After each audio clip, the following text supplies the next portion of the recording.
guys, how you doing? Since it had been over an hour since I had my donut, I topped up my sugar levels with a Victoria sponge. Today it was confirmed that Jake Paul is fighting Mike Tyson. What's going on YouTube, it's Jason and welcome to day number 33 and day number 11 of my sugar experiment. Today I'm going to be trying out a new place called Donatellia in Covent Garden. It comes strongly recommended by my mate. We have the same sweet tooth, so I trust her judgment. I'm expecting big things. Because I'm going into Covent Garden, it's going to be very difficult for me to time the sugar hit with my training session. And so I'm either going to have to just train without sugar or maybe top up just before I go to the gym. A couple of things. I mentioned this before, but time on the loo is becoming a real consideration when it comes to getting ready. Normally I can get everything done in like 5 minutes. It is now taking at least 15 minutes because of all the rubbish going through my body. Secondly, I thought I'd say, because I had like 4 hours of sleep yesterday, all day I was craving carbs and sugar. Up until this point, it's been quite difficult for me to like fall sugar in because, being frank, day to day, I don't really consume processed sugar. I mainly focus on whole foods. But yesterday, because I was underslept, I was craving constantly throughout the day, and this is actually consistent with science. When you haven't slept, it becomes easier to overeat for 2 reasons. Number 1, the thing that regulates hunger in your body is a hormone called ghrelin, and when you haven't slept, that hormone doesn't get properly regulated. And number 2, because your body is in a stress state, your body is always on the lookout for a relief of that stress, even if it's only temporary in the form of sugar. And obviously sugar gives you that endorphin hit. Speaking of sugar, the day started with natural yogurt, granola and maple syrup, Scotch pancakes, and then I had a bowl of Wheatos. No way is that 14 servings. I bought this on Tuesday, it's pretty much gone already. Sleep impacts so much that it's almost a redundant thing to be speaking about how hard you're training and how well you're eating because, well, firstly, I mean, there's a side of the cravings thing. I spoke about it on today's YouTube video. When I didn't sleep well yesterday, that 3,500 whatever I ate was so easy to eat because I was craving constantly and my hunger hormone wasn't regulated properly. Even if you're controlling that, stress and cortisol bring water retention and that brings weight. So en route to Donatellia, I'm about to jump on the tube. I had a look online just to get an early indication of what sort of sugars I'm going to be looking at, and there is no information. I am slightly concerned, but hopefully they'll have more information in store. London Underground, DLR, London Overground, and the Elizabeth.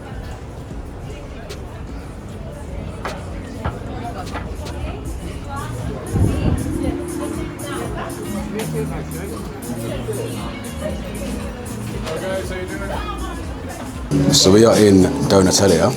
I have decided to go with the cookies and cream donut. So essentially it's a vanilla cream donut with cream on top and Oreo and white chocolate as a topping. I haven't checked out the macros, to be honest. They don't seem to have much information on it, so I don't know whether I should be concerned. But let's give it a go anyway. Wow, that is up there.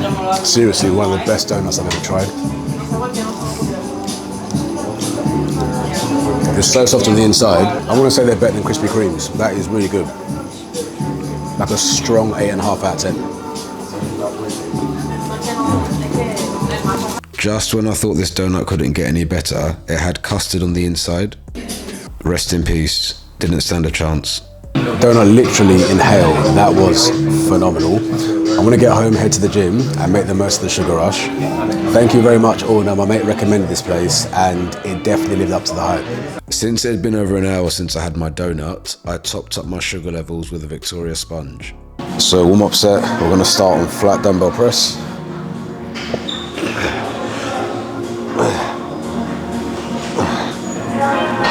Working sets, we're gonna shoot for 8 to 10.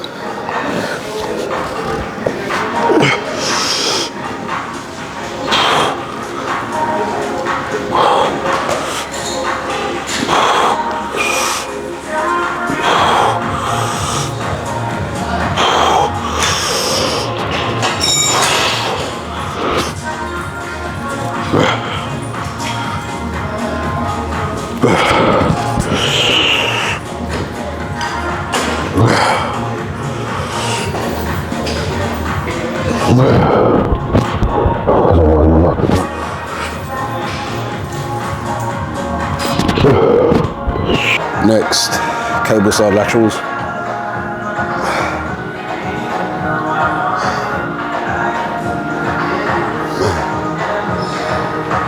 So next we go for our face pulls.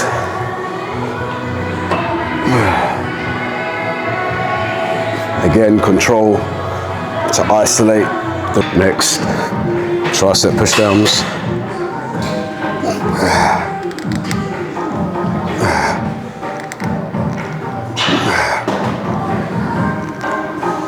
Last exercise, seated dumbbell curls. To be honest, when I was on the tube on the way back, my sugar levels completely crashed. I wasn't sure whether I'd have the energy to get through the session. That Victoria sponge saved my life, to be honest. Gave me that boost and allowed me to push through.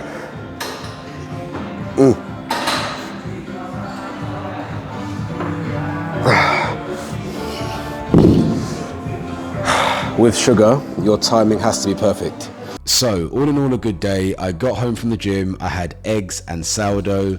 I then had jollof, chicken breast, broccoli, spinach and kale. And then I finished with fruit, so blueberries, grapes and an apple. In terms of calories and macros, as I mentioned, I couldn't find any nutritional information online, and I went in store and they couldn't give me anything about the sugar in the donuts. And so what I did is log the Krispy Kreme donut with the most calories and sugar and just added that to my total. So total calories for the day, 3,370 calories. In terms of macro breakdown, protein 158 grams, carbohydrates 437 grams, sugar 167 grams, of which added sugar 130 grams, so more than 4 times the recommended daily allowance of sugar, fat 113 grams and saturated fat 35 grams. I want to say this one more time, that cookies and cream donut from Donatellia was the best donut I've ever tasted.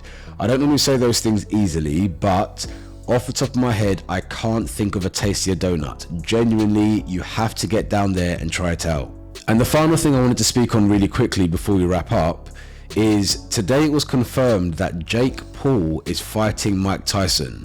Now, I've been saying for a while these ridiculous YouTuber fights are getting out of hand, but this is one step too far. You've got a great in Mike Tyson fighting respectfully a bum in Jake Paul. The guy is all hype. Yes, he's fought a few fights and won, but this should not be allowed to happen for anyone with a brain cell. They're talking about making it potentially a professional fight, which is an absolute joke. At best, it should be an exhibition fight, but I think someone with Mike Tyson's legacy should not step in the same ring as Jake Paul, just out of respect. Like, to even call him out is a complete joke in the first place. The fact that we're actually watching it happen, it's been confirmed, is silly, and I for one will not be watching it. But anyways, that's my tuppence. Let me know in the comments whether you think the fight is a good idea or a bad idea.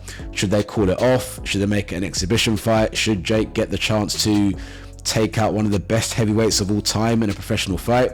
Let me know in the comments. Hope you enjoyed this video. Don't forget to like it if you did. Subscribe to my channel to follow me on this journey, and I'll see you again tomorrow.